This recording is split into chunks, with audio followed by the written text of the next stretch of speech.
Mari saudara, kita mau memulai kebaktian kita hari ini. Selamat datang di House of Grace. Kita persiapkan hati kita mau memuji Tuhan. Mari kita tinggikan nama Tuhan kita. Mari kita berdoa sebelum kita memulai servis hari ini. Tuhan, kami sungguh mengucap syukur untuk setiap kesempatan. Kami mau Tuhan bersama-sama from our living room, Lord, from our house. Kami dimanapun kami berada hari-hari ini, kami mau memuji, mau bersahati, sepakat Tuhan di dalam pergumulan kami masing-masing maupun di dalam komunitas kami masing-masing, kami membawa pujian yang terbaik. Biar Tuhan ini memuliakan nama-Mu juga Tuhan, biar di saat kami mendengarkan firman-Mu, firman boleh bertumbuh, berbuah di dalam hidup kami. In the name of Jesus, kami mau mulai. Haleluya, amin.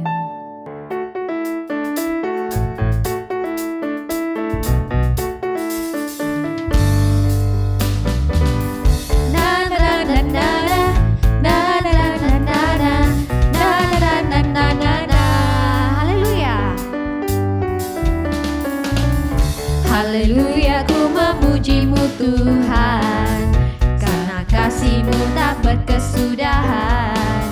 Biar yang bernafas memuji Sang Raja, di atas gunung dan di dalam samudra. Tanganku ku angkat padamu, mensyukuri rahmat yang Kau beri. Kakiku melompat bagimu, sebab rahmat-Mu baru setiap pagi. Bersyukurlah kepada Tuhan, sebab Ia baik, sebab Ia baik. Bahwasanya untuk selamanya, kasih setianya, kasih setianya.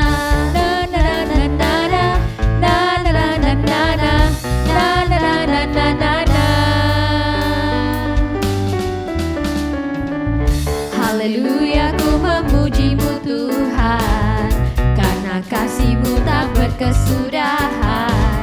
Biar yang bernafas memuji Sang Raja, di atas gunung dan di dalam samudra. Tanganku ku angkat padamu, mensyukuri rahmat yang Kau beri.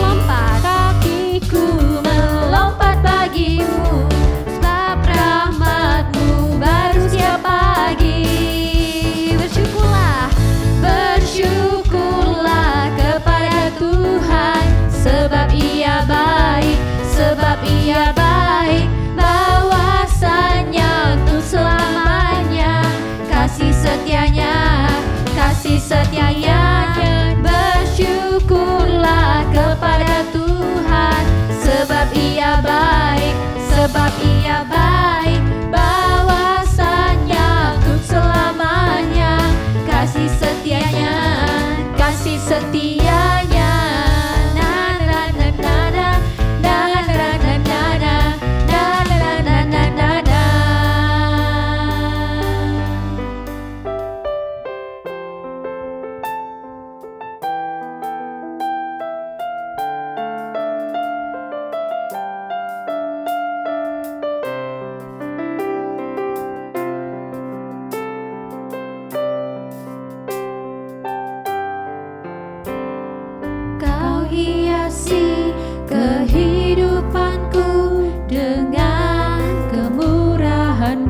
di dalam kehidupan kami ya Tuhan, itu semua datang dari Engkau ya Tuhan.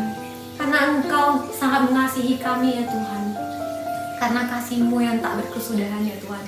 Engkau tak pernah ya Tuhan, tak pernah meninggalkan kami sendiri ya Tuhan.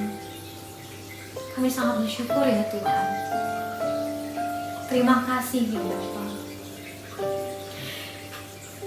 Bapa, kami siap ya Bapa. Kami siap untuk mendengar firman-Mu ya Bapa. Kami mau lebih dalam lagi mengenal Engkau ya Bapa. Kami rindu ya Bapa dengan firman-Mu ya Bapa. Bawa kami lebih lagi ya Bapa, lebih dalam lagi ya Bapa. Bantu kami ya Bapa, agar kami bisa memahami apa yang akan Engkau sampaikan kepada kami ya Bapa. Engkau urapi ya Bapa orang yang akan membagikan firman-Mu ya Bapa. Semoga apa yang dia berikan kepada kami ya Bapa, semua itu yang datang dari padamu ya Bapa. Ajar kami dan mengerti ya Bapa. Bantu hati dan pikiran kami agar kami bisa fokus ya Bapa dengan apa yang akan difirmankan ya Bapa. Biar semuanya tidak akan menjadi sia-sia ya Bapa. Biar kami bisa pakai dan bisa kami terapkan di dalam kehidupan kami ya Bapa. Kami siap ya Bapa. Terima kasih ya Bapa. Dalam nama-Mu Tuhan Yesus kami berdoa. Haleluya. Amin. Shalom saudaraku yang dikasihi Tuhan, puji Tuhan sekali saya kembali diberi kesempatan oleh House of Grace. Terima kasih Pastor Yuki, terima kasih Pastor Vila untuk memberikan saya kesempatan menyampaikan firman Tuhan hari ini. Well, saya tidak mau membuang-buang waktu Bapak Ibu Saudaraku yang dikasihi Tuhan, supaya hari ini juga saya berdoa bahwa setiap firman Tuhan yang disampaikan itu boleh menjadi berkat dan menjadi rema dalam setiap kehidupan kita. Hari ini saya mau membawa tema suffering, atau dalam bahasa Indonesia penderitaan. Nah, pasti buat kita yang baru saja mendengar kata suffering atau penderitaan, wah, rasanya kok capek gitu ya. Sudah dalam keadaan COVID yang tidak pernah berhenti, kadang kita berpikir kapan sih ujungnya gitu. Dan ini tetap keep going on, tetap terjadi, tetap berjalan. Dan sekarang kalau kita membahas tentang suffering, waduh, saya rasanya tidak punya tenaga untuk belajar lebih dalam tentang penderitaan. Tetapi Bapak Ibu Saudara yang dikasihi Tuhan, kita semua akan mengalami penderitaan. Tidak ada yang terluput dari penderitaan. Yesus sendiri berkata bahwa seorang murid tidak akan lebih hebat daripada gurunya. Nah, kita tahu bahwa guru agung adalah Yesus sendiri. Yesus melewati penderitaan di kayu salib. Nah, kita sebagai pengikutnya, kita sebagai murid-muridnya, kita akan melewati penderitaan. Jadi, kalau saudaraku saat ini belum mengalami penderitaan, one day kita akan mengalami penderitaan. Bagi saudaraku yang mengalami penderitaan saat ini, engkau tidak sendiri. Ada orang-orang lain, termasuk saya, mengalami penderitaan. Dan tidak hanya itu, kalau engkau belum mengalami penderitaan saat ini, it's good to hear this message, supaya ketika engkau menghadapi penderitaan, engkau tahu apa yang harus engkau lakukan. Haleluya, puji Tuhan. Saat ini saya mau bawa kita sama-sama membaca dalam Lukas 13 ayat 2-5 dalam bahasa Indonesia. Saya akan bacakan bagi kita semua. Di sana dikatakan, Yesus menjawab mereka, "Sangkamu orang-orang Galilea ini lebih besar dosanya daripada dosa-dosa semua orang Galilea yang lain, karena mereka mengalami nasib itu? Tidak.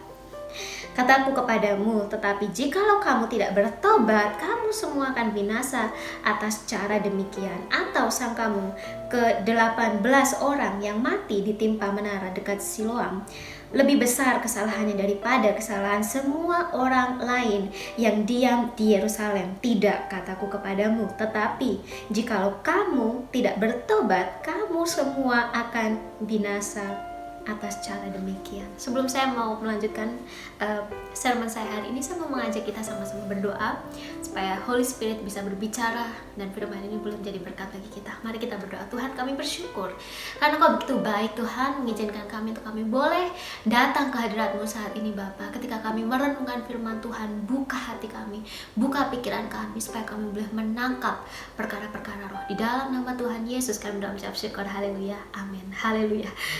Saya mau tetap memberi senyuman yang lebar karena materi kita hari ini sangat berat. Penderitaan. Tidak semua orang suka atau ini bukan menjadi favorit topik ya, apalagi di masa-masa pandemik sekarang gitu. Orang pasti akan lebih suka dengan pesan-pesan seperti hope, seperti joy, sukacita, keuntungan dan lain sebagainya. Tapi saat ini kita berbicara soal penderitaan. Nah, kenapa harus kita belajar tentang penderitaan? Saudaraku, kalau saya boleh share my testimony, little bit testimony of my life, saya 2017 adalah masa-masa paling susah. Di akhir 2017 dan di awal 2018 adalah masa-masa yang paling berat untuk saya hadapi. Papa saya meninggal di beberapa hari setelah Natal, dan itu sangat-sangat menyakitkan hati kami sekeluarga, karena kami tidak menyangka Papa meninggal karena serangan jantung. Nah, waktu itu saya merasa bahwa tanggal 24 Christmas Eve saya dapat telepon dari mama saya bilang bahwa mereka sedang dalam perjalanan menuju ke UGD, unit gawat darurat, dan saya merasa bahwa sepertinya ini sesuatu yang berbeda. Saya merasa akan ada season yang baru. Nah, saya sempat dalam hati saya nggak siap kalau ada sesuatu yang di luar dugaan Tuhan. Nah, Tuhan bilang begini, setiap kita tidak akan pernah siap tentang sesuatu yang baru. Nah, di saat itu saya pulang ke Indonesia. Nah, waktu saya pulang ke Indonesia, saya sempat bertemu dengan papa saya sebelum dia menghembuskan napas terakhir. Saya bertemu dengan dia, saya bilang, Papa pasti sembuh. Karena selama ini dia berdoa untuk orang sakit pasti disembuhkan. Nah, saya merasa bahwa ketika papa saya sakit, pasti Tuhan juga bisa sembuhkan dia. Nah, tapi dalam pergumulan dia 5 tahun dia bergumul untuk kesehatan, Tuhan tidak memberikan kesembuhan seperti yang kami ekspektasikan, tapi kesembuhan yang sesuai dengan kehendak Tuhan, dimana sekarang dia sudah tidak menderita sakit lagi. Nah, hari ini saya mau share, kenapa? Karena ini adalah satu gambaran yang perfect untuk mendukung sermon saya hari ini tentang penderitaan. Nah, kadang-kala kita merasa bahwa kita lebih baik daripada yang lain. Of course, saya merasa papa saya seorang gembala, papa saya seorang misionari, pasti dia berhak untuk menerima karunia kesembuhan. Nah, saya tidak, dengan lugunya saya merasa bahwa dunia ini adalah tempat yang lebih bagus, sedangkan heaven is a better place for him.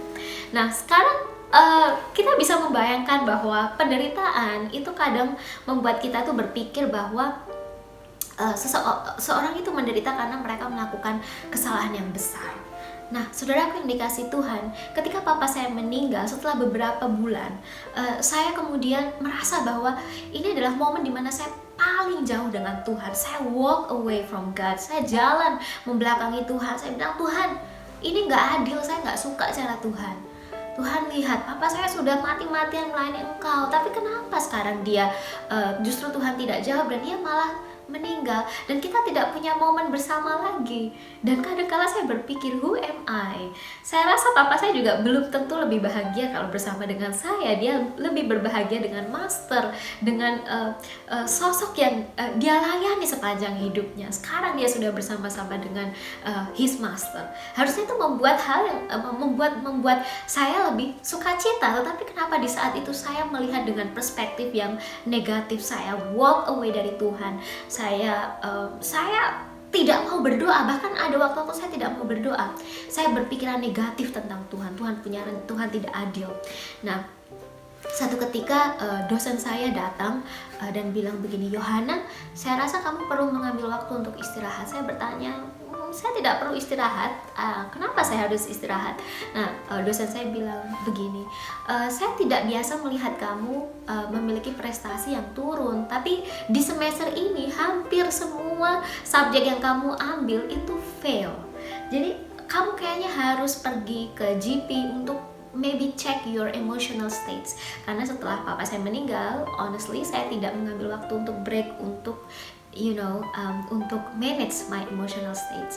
Nah, ketika itu dosen saya berkata seperti itu, saya kemudian berpikir, ya nggak apa-apa lah, mungkin kita coba gitu. Saya kemudian ke GP dan kemudian saya memperoleh diagnosa yang menyatakan bahwa saya terkena mild depression and anxiety, atau dalam bahasa Indonesia adalah depresi or anxiety yang levelnya ringan. Nah, itu sangat meskipun levelnya ringan, tapi saya merasa bahwa saya sudah kehilangan harapan. Saya merasa bahwa papa saya ini adalah satu-satunya orang yang bangga akan apa yang saya lakukan. Seperti seorang bapak yang selalu bangga dengan anaknya, ya seperti ayah pada umumnya. Tapi saya bukti kehilangan sosok seperti itu. Saya berpikir bahwa siapa lagi yang akan bangga kepada saya? What a selfish need yang saya bawa di masa itu. Dan di sana Tuhan mengingatkan saya Tuhan berbicara pada saya. Dia bilang begini, hey, aku tidak menciptakan kamu, dan aku juga tidak memanggil kamu untuk masuk dalam depression dan anxiety. Nah, Tuhan berbicara dalam Mazmur 81 ayat 7. Saya rindu untuk membawa kita membaca dalam ayat itu, karena ayat ini betul-betul saya rasa juga akan resonate dalam hidup Bapak Ibu Saudaraku. Di sana dikatakan, dalam kesesakan engkau berseru, maka aku meluputkan engkau, aku menjawab engkau dalam persembunyian guntur. Aku telah menguji engkau dekat air Meriba. Dengar hai umatku, aku hendak memberi peringatan kepadamu, hai Israel, jika engkau mau mendengarkan aku, janganlah ada di antaramu Allah lain, dan janganlah engkau menyembah kepada Allah asing. Nah, di sini berbicara tentang bangsa Israel itu pernah dalam satu momen di mana mereka tuh jalan balik dari Tuhan. Mereka tidak mau mengikuti cara Tuhan karena lebih susah gitu loh. Ngikut Tuhan tuh memang lebih susah, lewatin penderitaan. Nah, saya juga ada dalam momen itu, walk away from God. Tuhan bilang, hey, aku sudah tahu kamu suatu saat kamu akan masuk ke dalam momen ini. Kamu akan jalan balik dari aku. Kamu akan walk away from me. Kamu akan berpaling daripadaku. Tetapi kamu tahu, aku sudah memilih kamu. Aku tahu resikonya akan seperti ini, tapi aku tetap mencintai kamu. Aku tetap pilih kamu. Nah, saudaraku yang dikasih Tuhan, bukankah ini juga resonate dalam kehidupan kita? Seringkali kita merasa bahwa ketika kita mengalami suffering, ketika kita mengalami suatu penderitaan, oh mungkin Tuhan benci sama aku, Tuhan gak sayang lagi sama aku. Atau mungkin kalau kita melihat saudara-saudara kita yang lain mengalami penderitaan, wah pasti nih karena dia dosanya lebih banyak nih, makanya Tuhan izinkan itu terjadi. Tidak, saudaraku, penderitaan juga kadang bisa Tuhan izinkan terjadi dalam hidup kita untuk mendewasakan iman kita. Saudaraku, kita mau belajar di sini. Yang pertama adalah saya mau bawa sedikit konteksnya. Nah, Yesus berkata tentang orang-orang Galilea. Nah, orang-orang Galilea yang mati ini adalah mereka yang pergi ke Yerusalem untuk membawa korban persembahan. Bahkan saking tragisnya, saudaraku, darah dari orang-orang yang dibunuh ini oleh governor Romans governor di masa ini, which is Pilatus, darah orang-orang Galilea ini bercampur dengan korban persembahan mereka. Bahkan sangat setragis itu kita lihat, dan kita sebagai anak-anak Tuhan kadang kita melihat, wah, orang-orang beribadah kok bisa ya. Nah, kita sering juga merasa seperti itu, orang-orang beribadah kok bisa aja gitu loh mengalami sial gitu, mengalami masa-masa unfortunate. Nah, tapi di sini Tuhan bertanya, apakah ini karena mereka berdosa? Apakah ini karena mereka dosanya lebih besar dari kalian? Nah, Tuhan justru malah mengingatkan, lihat respon kita, harusnya kita memeriksa diri kita, bukan justru menghakimi orang itu, bukan justru malah merasa bahwa kita lebih dosanya lebih ringan. Nah, saudara kan dikasih Tuhan sebagai anak-anak Tuhan, kita diajar untuk memiliki empati yang lebih tinggi.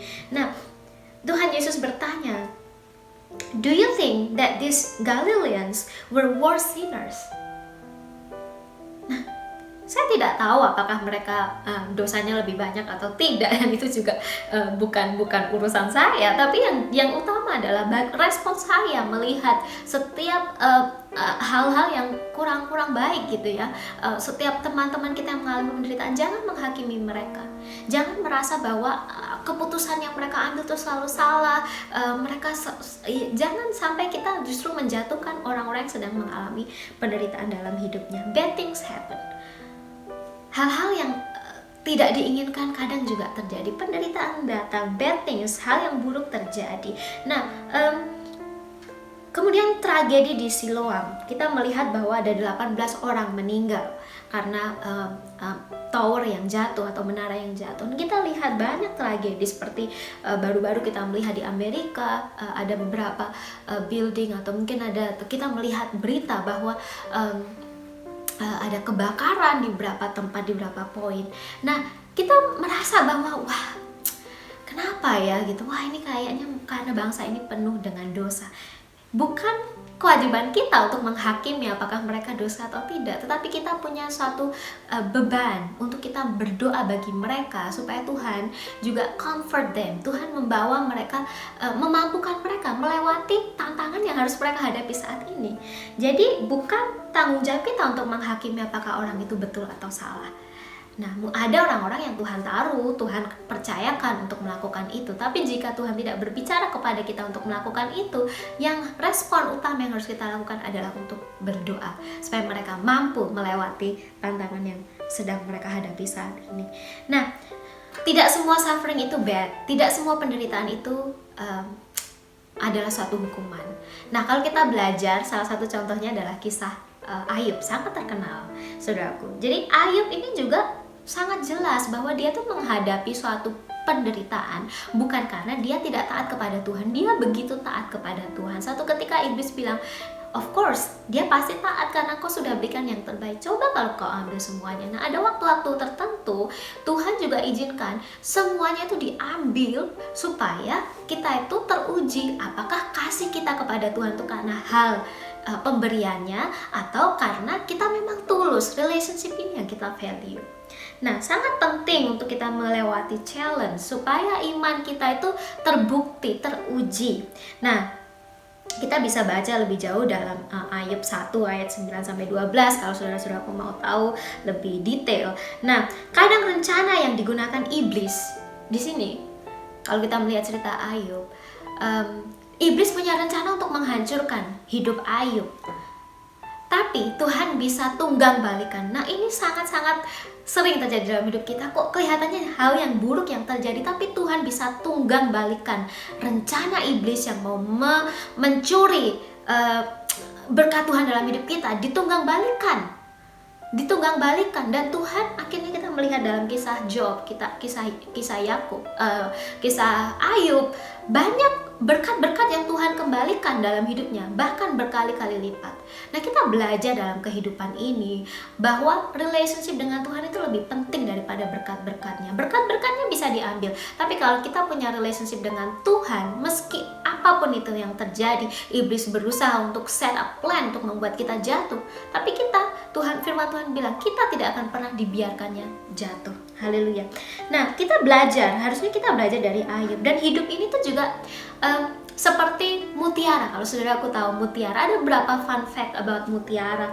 Nah, mutiara ini semakin besar iritasi yang dia alami, itu semakin dia timbul menjadi mutiara yang lebih great, yang lebih mungkin bisa dibilang lebih berkilau dari yang lain. Ketika mereka mengalami iritasi, nah iritasi ini berbicara soal penderitaan, mungkin juga orang-orang yang berbicara negatif kepada kita itu juga penderitaan. Kita merasa bahwa wah kok saya selalu dikritik, saya kok selalu di ini, nah itu juga suatu penderitaan. Tetapi justru mutiara yang mengalami banyak iritasi ini justru timbul greater than the others.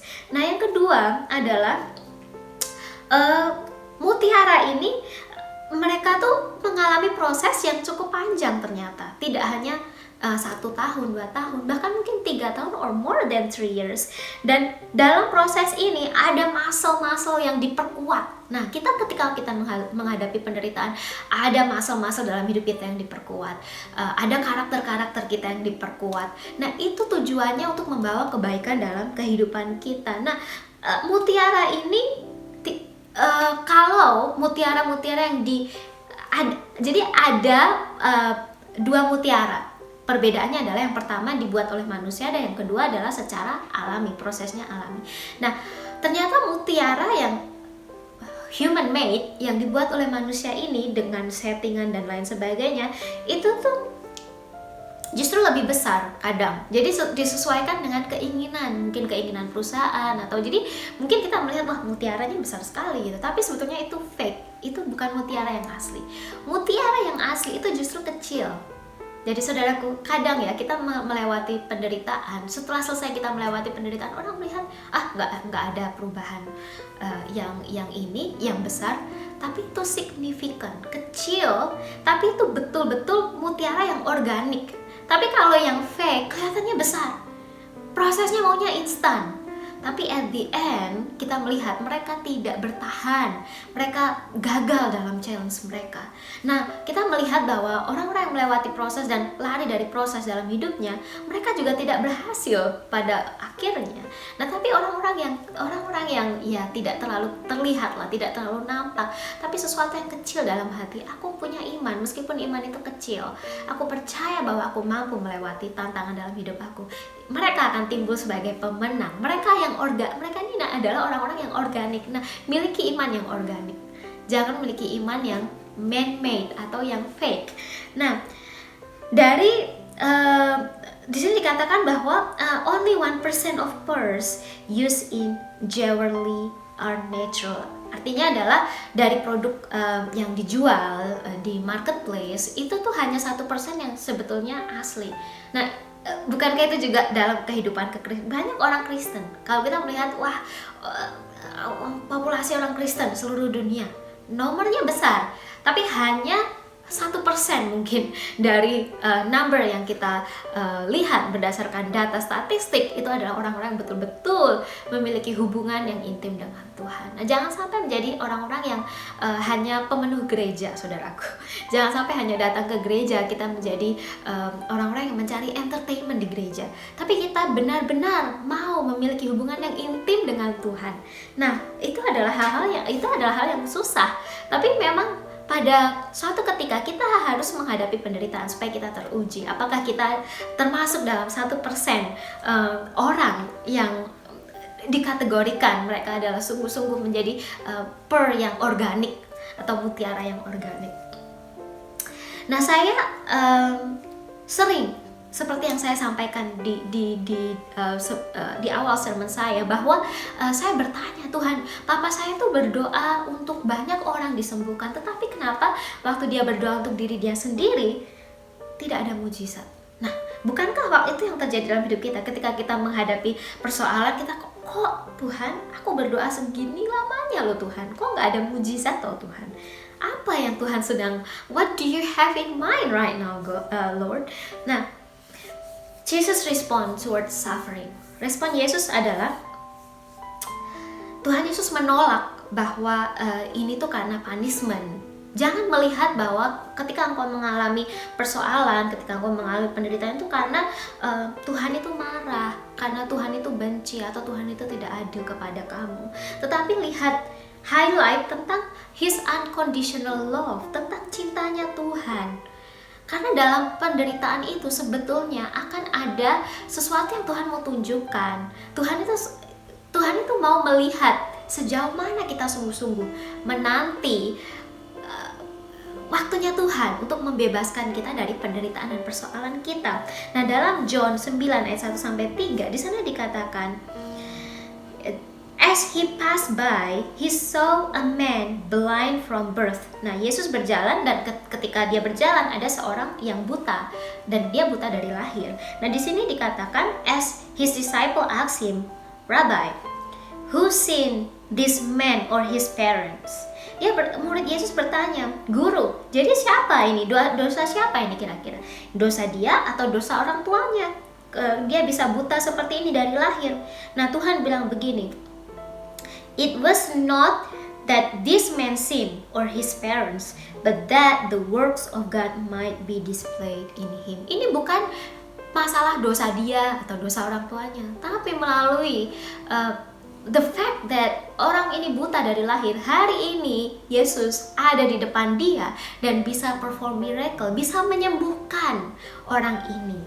Dan itu menjadi suatu kesaksian. Nah, Yesus sendiri juga mengalami suatu penderitaan. Kita berpikir bahwa, wah, orang Kristen harusnya nggak melewati penderitaan. Wah, itu nggak benar. Kalau ada seorang yang bilang kepada kita, orang Kristen harusnya nggak melewati penderitaan, itu adalah salah, ajaran yang tidak benar. Karena Yesus sendiri menghadapi suatu penderitaan dalam hidupnya. Nah, that is not the end.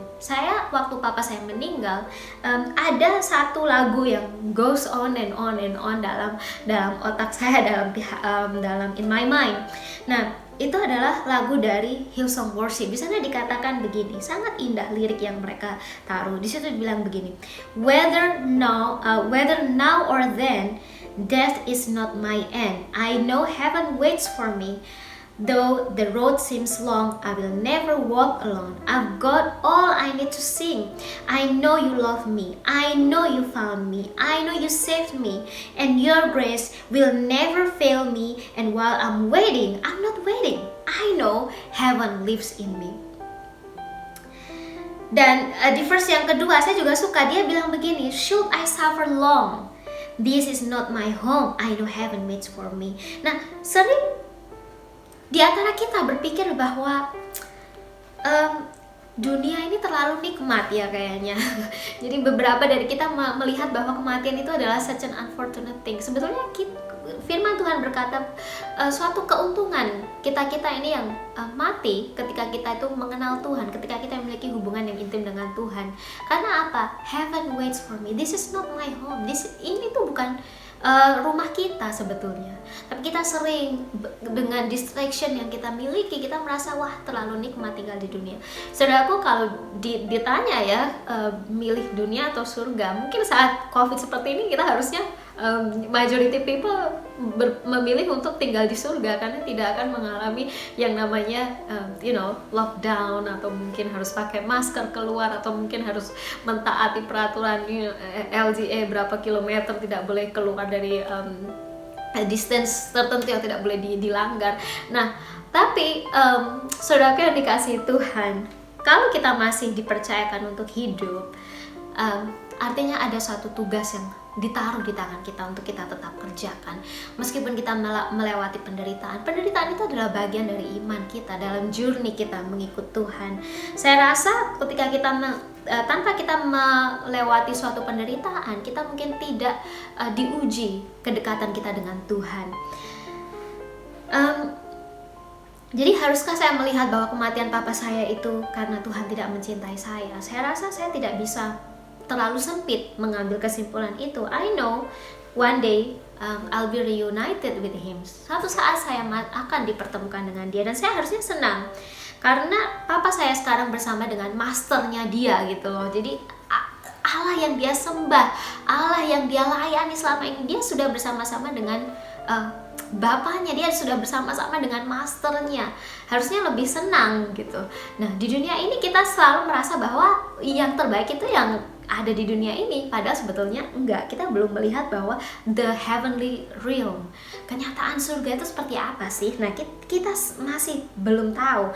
Nah, saya bersyukur karena melewati tantangan ini, ada beberapa hal yang saya belajar bahwa setiap orang itu akan mengalami tantangan mereka masing-masing. Everyone will face their own battle. Setiap orang akan mengalami perjuangan iman mereka masing-masing, penderitaan mereka masing-masing. Jadi seperti yang saya katakan, kalau saudaraku mungkin saat ini belum mengalami penderitaan, one day you will go through the suffering. Kalau mungkin saat ini teman-temanku mengalami penderitaan, itu akan berakhir. Tidak akan selamanya Tuhan biarkan engkau dalam penderitaan. Pengiringan kita sama Tuhan itu memang banyak, ada suka duka, tapi banyak sukanya. Kalau saya belajar, banyak sukanya. Tuhan bebaskan kita dari setiap penderitaan. Nah, so face your own battle with gratitude. Face your suffering with gratitude. Bersyukur karena Tuhan izinkan kita melewati itu.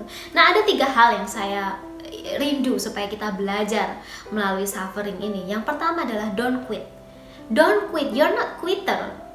Saudaraku, kita itu bukan orang yang gampang menyerah. Jadi jangan keluar. You're not quitter, you're not loser. Tuhan panggil engkau menjadi seorang pemenang. Seorang pemenang. Kalau sekarang ya lagi masa-masa Olimpik ini, atau kita melihat orang-orang yang bertanding itu, mereka tuh tidak menghiraukan waktu siang malam, mereka akan berlatih terus. Dan kalau mereka berlatih, apakah tidak sakit badannya? Sakit. Ada penderitaan yang mereka alami juga, karena mungkin waktu tidur, aduh saya nggak bisa tidur tadi malam. Kenapa? Karena kemarin workout, harus angkat besi dan lain sebagainya, membuat badannya menjadi lemah gitu waktu dia istirahat. Nah, itu harus ditanggung, tapi dia melihat bahwa there is victory waiting for me. Nah, itu yang harusnya attitude yang harus kita miliki sebagai orang-orang percaya. Dalam Yohanes 17 ayat 20-23 di situ dikatakan, dan bukan untuk mereka ini saja, Tuhan Yesus itu berdoa untuk kita, saudaraku. Dikatakan bahwa tetapi juga untuk orang-orang yang percaya kepadaku oleh pemberitaan mereka, supaya mereka semua menjadi satu. Nah, satu ini berbicara soal utuh.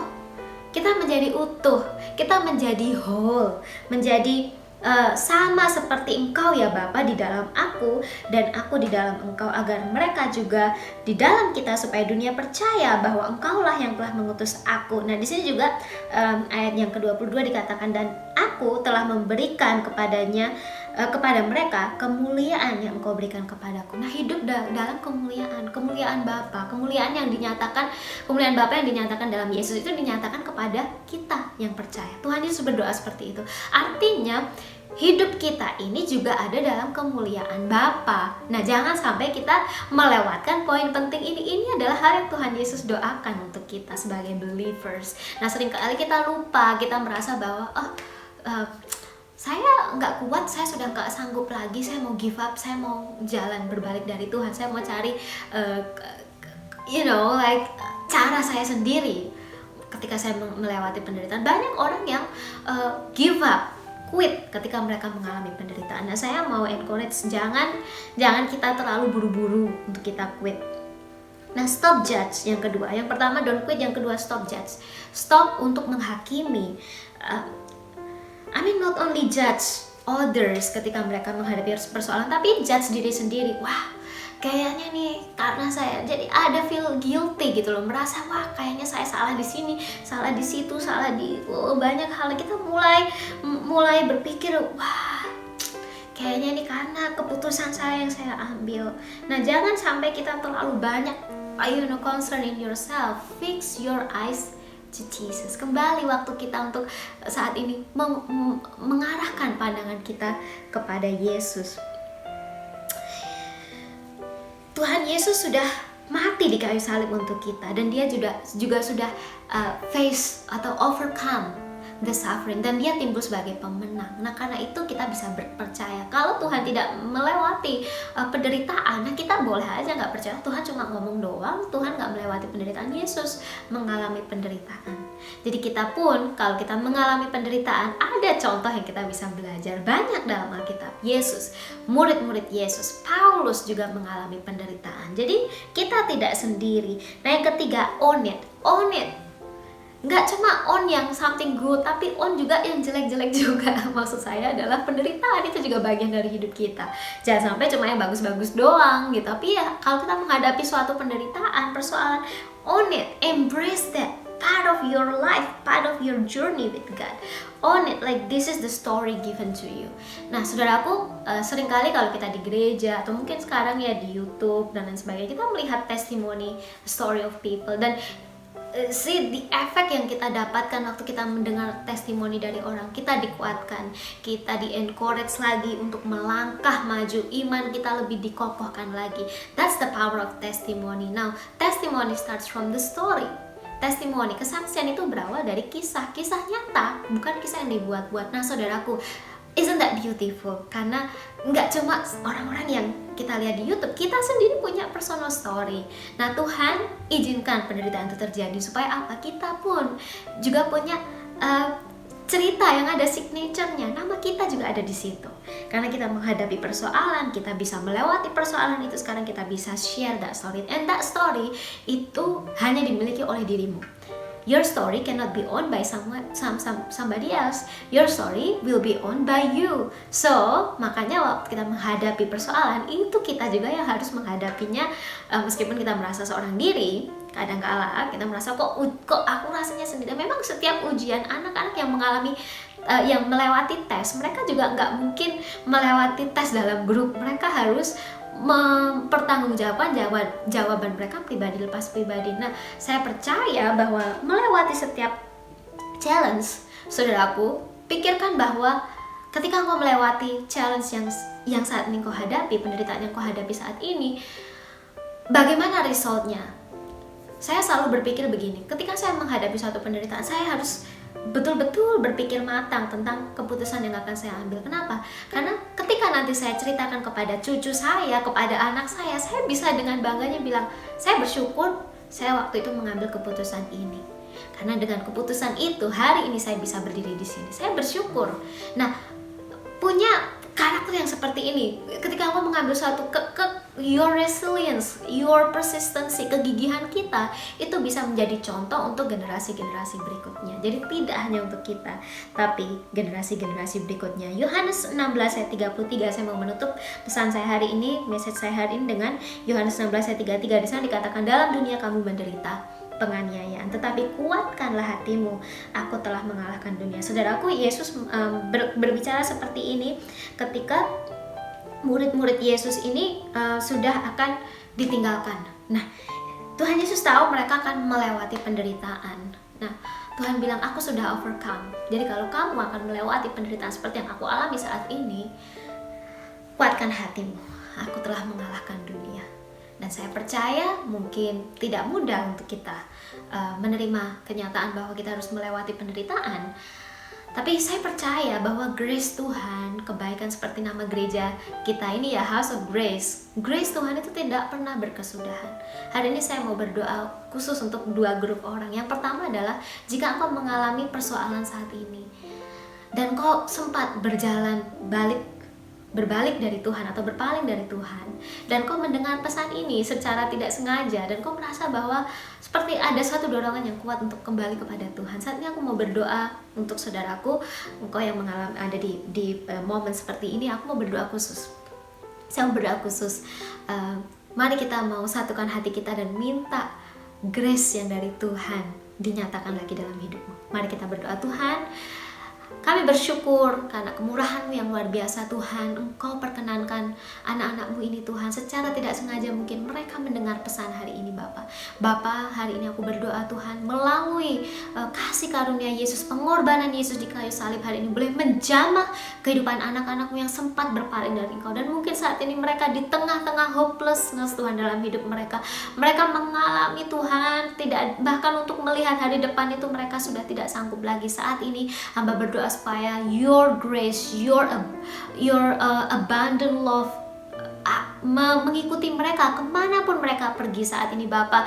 Tuhan, pulihkan kehidupan mereka Tuhan, kembali Tuhan, tarik mereka Tuhan untuk mengalami hubungan intim bersama dengan Engkau. Berkat-berkat-Mu Tuhan, nyatakan kebaikan-Mu, kemurahan-Mu dinyatakan atas kehidupan mereka. Kami klaim Tuhan berkat-berkat Abraham atas kehidupan mereka. Dan ketika mereka juga sempat berbalik dari Tuhan, berpaling dari Tuhan, saat ini merupakan kesempatan untuk mereka boleh memperbaiki hal-hal yang tidak berkenan di hati-Mu. Biarlah mereka menjadi transform sesuai dengan kehendak-Mu. Di dalam nama Tuhan Yesus kami berucap syukur. Haleluya, amin. Nah, grup yang kedua, saya mau berdoa untuk teman-teman yang mungkin hari ini saya berbicara banyak tentang Tuhan Yesus, tapi teman-teman berpikir siapa sih Yesus? She's talking nonsense, non-stop talking nonsense about Jesus. Nah, saya mau memperkenalkan Yesus. Kalau Yesus adalah seseorang atau sosok yang baru dalam hidupmu, why don't you take a chance? Kenapa tidak memberi kesempatan untuk Yesus masuk? Nggak kehilangan apa-apa kok, cuma mengizinkan Yesus masuk dalam kehidupanmu. Yesus mencari hubungan pribadi. Dia tidak mencari, wah kamu harus beragama A, beragama B. Yesus hanya mencari suatu hubungan yang intim. Nah, jika engkau rindu untuk memiliki hubungan bersama dengan Yesus yang bisa mengubahkan hidupmu, membawa engkau mampu melewati penderitaan dalam hidupmu, saya mau ajak kita sama-sama berdoa. Ini khusus hanya untuk between you and Jesus, antara engkau dengan Yesus. Jadi engkau tidak perlu mengatakan out loud, but kalau hari ini engkau mendengar pesan ini dan engkau merasa engkau mau mempersilahkan Yesus masuk, cukup berbicara dalam hatimu. Saya akan berdoa dan saudaraku bisa mengikuti dalam hati. Mari kita berdoa. Tuhan Yesus, aku menerima Engkau sebagai Tuhan dan Juru Selamatku. Mulai hari ini, kepemilikan dari hidupku ada di tangan-Mu. Ampuni segala dosa kesalahanku dan layakkan aku untuk berdoa di dalam nama-Mu dan memperoleh perkenanan dari Bapa untuk menjawab dan memulihkan keadaan hidupku. Di dalam nama Tuhan Yesus, Aku berdoa dan mengucap syukur. Haleluya. Amin. Well, congratulations. Saya sangat senang kalau ada teman-teman yang berdoa doa ini, karena Tuhan Yesus cepat atau lambat akan menunjukkan pribadinya dalam hidupmu secara intim. Dan saya bersyukur hari ini saya diberi kesempatan untuk menyampaikan firman Tuhan, dan kiranya firman Tuhan menjadi berkat dan beresone dalam setiap hati pikiran kita. God bless you all. Mari kita akan berdoa syafaat bersama-sama. Mari saya undang semua untuk bangkit berdiri. Mari kita berdoa. Bapa, kami mengucap syukur Tuhan untuk setiap firman-Mu yang telah disampaikan Tuhan. Biarlah firman-Mu itu dapat menjadi berkat buat kehidupan kami, juga buat orang-orang di sekitar kami. Biarlah firman-Mu itu dapat tumbuh Tuhan di dalam hati kami, di dalam jiwa kami, dalam pikiran kami, dan berbuah-buah dalam kehidupan kami Tuhan. Biarlah Tuhan kehidupan kami dapat menjadi dampak bagi orang-orang di sekitar kami. Terima kasih Tuhan. Kami berdoa saat ini Tuhan untuk kami Tuhan yang ada di Australia ini Tuhan, juga maupun yang di Indonesia Tuhan, di Sydney pada khususnya Tuhan. Biarlah Tuhan dalam keadaan pandemi COVID-19 ini kami yakin Tuhan, kami berdoa Tuhan, kami percaya kepadamu Tuhan. Kami hanya berharap kepadamu dan kami yakin percaya Tuhan, tangan pemeliharaanmu sempurna memelihara tubuh, jiwa, dan roh kami. Kami berdoa Tuhan untuk situasi pandemi ini Tuhan, biarlah Engkau berikan kepada kami Tuhan kekuatan Tuhan, sukacita selalu, damai sejahtera, dan perlindungan daripadamu Tuhan. Biarlah Tuhan kami berdoa Tuhan untuk pemerintah Indonesia maupun pemerintah Australia Tuhan, biar Engkau berikan hikmat, bijaksana, manfaat daripadamu untuk menangani pandemi ini Tuhan, sehingga Tuhan tetap Tuhan penyakit ini dapat dikendalikan Tuhan dan dapat segera berakhir ya Tuhan Yesus. Terima kasih. Biarlah kami lepaskan Tuhan roh sukacita dan sejahtera Tuhan, dan segala roh sakit penyakit kami tolak hanya di dalam nama Tuhan Yesus. Kami juga berdoa Tuhan buat anak-anak-Mu Tuhan yang dalam keadaan struggle Tuhan, dalam keadaan terjepit Tuhan, dalam keadaan ada masalah Tuhan. Biarlah Kau berikan kekuatan Tuhan. Apa yang mereka butuhkan Tuhan Kau yang cukupi Tuhan. Mereka yang kehilangan pekerjaan Tuhan, biarlah Tuhan Kau berikan pekerjaan lagi Tuhan. Kau berkati Tuhan. Biarlah Tuhan mereka yang struggle dalam kesehatannya Tuhan, Kau mau sembuhkan, Kau mau berikan kekuatan Tuhan. Terima kasih sekali lagi Tuhan. Kami percaya kami gak sendiri Tuhan. Kami punya Allah yang besar Tuhan, Allah yang lebih besar dari apapun juga, Allah yang lebih besar daripada setiap masalah yang kami hadapi. Terima kasih, kami percaya Tuhan, tangan-Mu selalu beserta dengan kami. Terima kasih banyak, terima kasih sekali lagi. Dan biarlah Tuhan kita akan mengakhiri ibadah kita saat ini. Mari kita akan berdoa sekali lagi. Terima kasih Tuhan Yesus, terima kasih Kau telah pimpin ibadah kali ini. Biarlah Tuhan kami berdoa Tuhan untuk setiap jemaat-Mu Tuhan dimanapun mereka berada. Tangan penyertaan-Mu selalu sempurna Tuhan. Terima kasih banyak Tuhan Yesus. Dan biarlah Tuhan kami akan kembali Tuhan pada aktivitas kami kembali masing-masing. Kami akan kembali ke tengah keluarga kami masing-masing. Kami akan kembali Tuhan ke tengah dunia kami masing-masing Tuhan. Biarlah Tuhan kami percaya tangan penyertaan-Mu selalu menyertai kami. Mari kita angkat tangan kita bersama-sama untuk menerima berkat Tuhan. Biarlah berkat kasih karunia dari Allah Bapa, damai sejahtera dari Tuhan Yesus Kristus, serta persekutuan dari Roh Kudus menyertai kita sekalian mulai saat ini sampai Maranatha Tuhan Yesus Kristus datang kembali kedua. Dalam nama Tuhan Yesus kami berdoa, haleluya, amin. Terima kasih, Tuhan Yesus memberkati.